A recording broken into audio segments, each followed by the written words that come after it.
Balik lagi nih sama gue Dewi Sinta di podcast Revisi, yaitu review film Parasite. Tapi sebelum kita ngobrol lebih jauh lagi nih, gue berharap kondisi teman-teman di rumah semua nih baik-baik aja, semoga tetap sehat-sehat ya. Oke, di podcast kali ini kita nggak cuma kayak nonton terus kayak wah keren nih, enggak, tapi kita mau lihat dari sisi ekonomi politiknya. Dan spesial di podcast kali ini gue nggak sendirian, karena bakal ada 4 teman gue lainnya yang bakal nemenin gue kali ini. Boleh dong buat teman-teman kenalin dulu dirinya masing-masing. Halo semua, nama gue Fadil, panggilannya Fadil. Salam kenal ya. Halo, nama gue Dava. Lu semua bisa manggil gue Dava atau Davnya senyamannya aja. Salam kenal ya. Kenalin, nama gue Dina Nawang, tapi kalian bisa panggil gue Nawang. Salam kenal semua.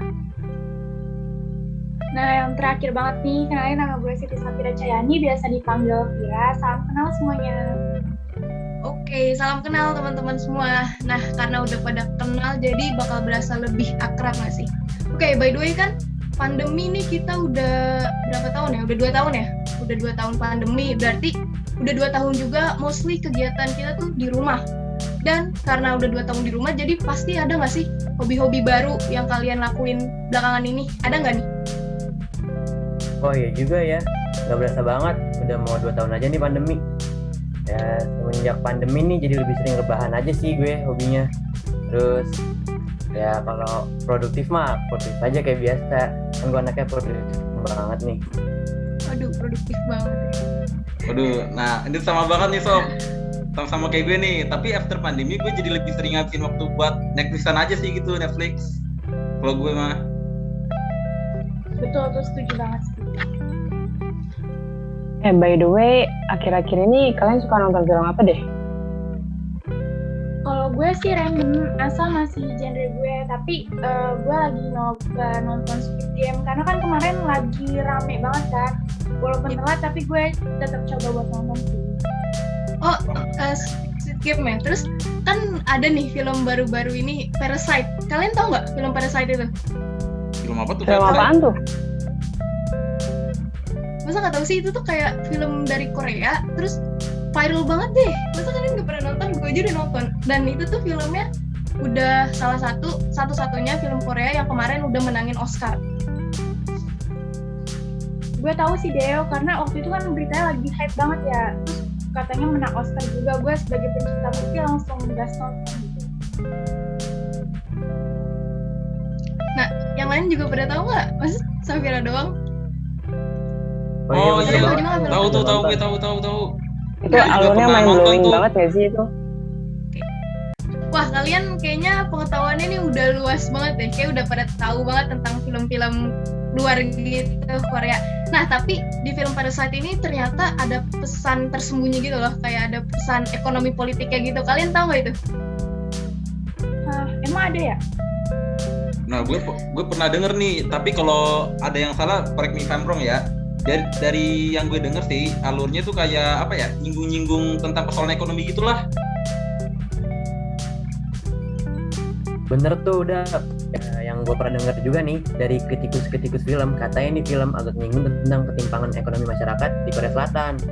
Nah, betul banget tuh Dil. Katanya film Parasite ini merupakan salah satu kritik tajam tuh terhadap masyarakat modern di Korea Selatan.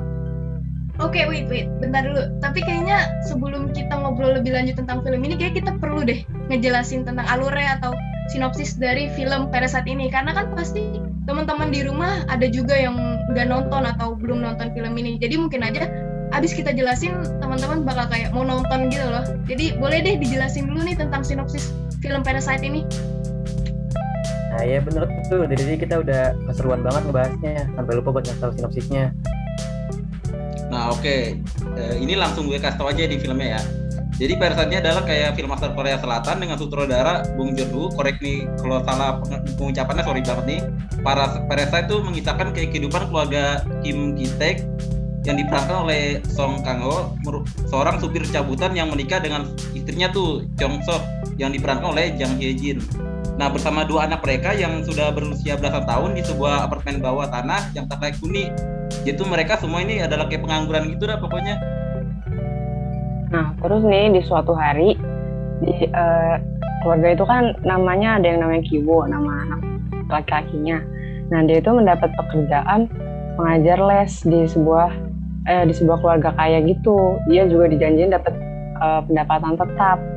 Tapi sebenarnya pekerjaan itu tuh didapat Kiwo untuk gantiin temennya yang harus kuliah di luar negeri. Karena dia jadi tumpuan keluarganya, akhirnya si Kiwo ini datang kan ke rumah keluarga itu. Dan dia tuh keluarga itu pengusaha di bidang IT. Oke, dan pelan-pelan nih kayak pelan-pelan hubungan keluarga Kim sama keluarga Park tuh kayak simbiosis mutualisme gitu. Kayak apa ya? Bahasanya tuh kayak saling menguntungkan gitu. Jadi si keluarga Kim ini nyediain jasa buat dipakai sama keluarga Park. Jadi keluarga Park secara nggak langsung kayak ngebantu ekonominya si keluarga Kim gitu. Tapi hubungan mereka tuh nggak bertahan lama karena nanti bakal ada adegan atau konflik-konflik yang bakal ditayangin di film ini. Dengar penjelasan dari kalian, gue jadi keinget nih alur di film Parasit itu kayak banyak ngegambarin tentang persaingan yang terjadi di masyarakat. Terus sesuai banget sama judulnya itu Parasite. Jadi ngegambarin tentang hubungan parasit antara si kaya sama si miskin, ya kan? Benar tuh, di awal-awal film Parasite juga ada karakter yang ngepalsuin ijazah kakaknya biar dapat pekerjaan sebagai guru les di keluarga yang kaya. Itu termasuk juga nggak sih?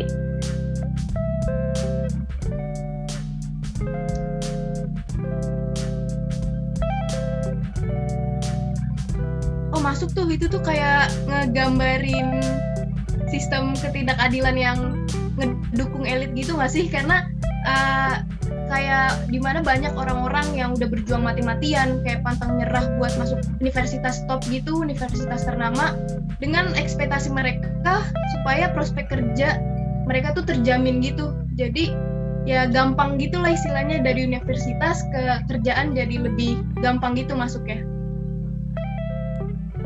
Ya juga ya, gue jadi inget nih tentang istilah sendok emas dan sendok kotor di film itu. Sendok emas, sendok kotor, apaan tuh artinya? Ya, sebenarnya gue belum paham banget sih tentang sendok emas atau sendok kotor itu. Tapi kalau nggak salah, sendok emas sama sendok kotor itu tuh ngegambarin kesenjangan ekonomi di negara Korea. Bener tuang. Jadi di Korea Selatan itu ada istilah sendok kotor dan sendok emas. Dimana sendok emas itu kayak semacam istilah buat kalangan yang berasal dari keluarga kaya. Nah, sedangkan sendok kotor itu istilah buat mereka yang lahir dari keluarga penghasilan rendah yang hampir menyerah gitu untuk memiliki rumah yang layak atau memanjat tangga sosial lah ibaratnya gitu. Kayaknya kesenjangannya benar-benar kelihatan banget nggak sih di filmnya. Nah, apalagi tuh di filmnya tuh di visualisasinya tuh antara pemukiman, lingkungan pemukiman antara kelas atas dan kelas bawahnya tuh benar-benar terasa banget. Kalau lingkungan kelas bawahnya tuh kayak yang lingkungan kumuh, terus kotor, sering banjir, terus rumah-rumah mereka juga kayak sering bocor, kayak nggak layak huni gitu. Terus di filmnya juga digambarin kan kalau rumah mereka tuh sering jadi tempat buang air kecil sembarangan orang mabuk yang lewat di sekitar rumah mereka. Terus kalau sementara kalau lingkungan kelas atasnya itu kayak ya tinggal di komplek elit mewah gitu kan. Setuju banget sih, apalagi waktu istri dari keluarga Park atau keluarga yang kaya itu bilang kalau dia bersyukur harinya jadi cerah karena turun hujan semalaman. Sementara keluarga Kim yang digambarkan sebagai masyarakat kelas bawah, rumahnya terendam banjir karena hujan itu. Di situ kelihatan banget tuh ketimbangannya. Wah iya ya, ternyata kalau misalkan kita lihat dari sisi berbeda, ini filmnya dari adegan-adegannya sama scene-scene-nya tuh punya makna tersendiri gitu nggak sih? Nah, ada lagi nggak sih adegan-adegan yang punya makna tersirat di film itu? Ada lagi nih waktu keluarga Kim berusaha nyingkirin asisten rumah tangganya keluarga Park. Di konflik itu tuh kelihatan banget kalau masyarakat kelas bawah bersaing sampai menghalalkan segala cara supaya mereka bisa tetap hidup. Nah, ya tuh gue inget banget asli di bagian akhirnya. Kenapa tuh, Dap? Nah, jadi si Toko Kiwo itu ini bilang kalau dia bakalan jadi orang kaya dan memiliki rumah peninggalan keluarganya Park gitu. Nah, tapi sebenarnya penonton ini tahu kalau dia nggak akan pernah bisa ngebeli itu rumah. Iya benar, jadi sekaligus ngegambarin kalau merubah status di masyarakat kelas bawah ke masyarakat kelas atas itu susah banget, malah hampir mustahil. Wih, emang keren banget sih film Parasite ini. Nggak heran bisa menang Oscar. Kalian ingat nggak sih sama dialog Ibu Kim yang dia bilang tuh, jika aku punya semua uang ini, maka aku juga akan jadi baik, bahkan lebih baik. Nah, kalau gue tanya ke kalian ya, kalian setuju nggak sama apa yang dia bilang?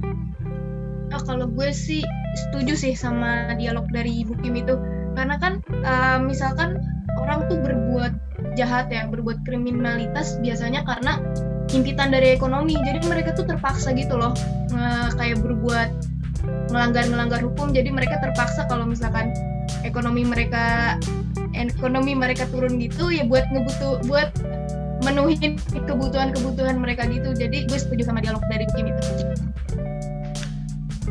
Tapi kalau gue kurang setuju sih ya, karena menurut gue harta itu bukan sebagai takaran kita jadi orang baik atau orang yang jahat. Nah, betul banget tuh Dil. Jadi kita bisa berbuat baik kapan aja, nggak usah nunggu kaya juga. Ya, nah benar banget tuh. Berbuat baik tuh bisa dilakuin sama siapa aja tanpa mandang status sosialnya.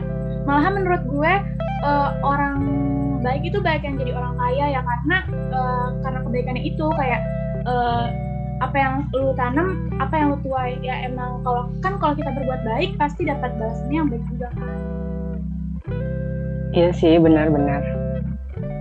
Tapi ya mereka tuh miskin juga karena salah mereka sendiri nggak sih? Kayak salah sifat mereka. Coba deh lu bandingin antara keluarga Kim yang miskin, dan keluarga Park yang kaya. Itu tuh sifatnya tuh berbeda banget nggak sih? Kayak bertolak belakang banget sifatnya. Iya juga ya, keluarga Kim tuh kayak licik sama malas gitu kesannya. Iya sih, apalagi pas pada ngejebak pegawai yang kerja di rumah Park supaya keluarga itu bisa kerja di sana. Parah sih liciknya, bukan main. Terus mereka juga malesnya udah mendarah daging gitu. Ayah yang di keluarga Kim kelihatan banget nggak seriusnya pas kerja. Beda banget sama ayah keluarga Park yang kerjanya serius sampai jarang kumpul sama keluarganya.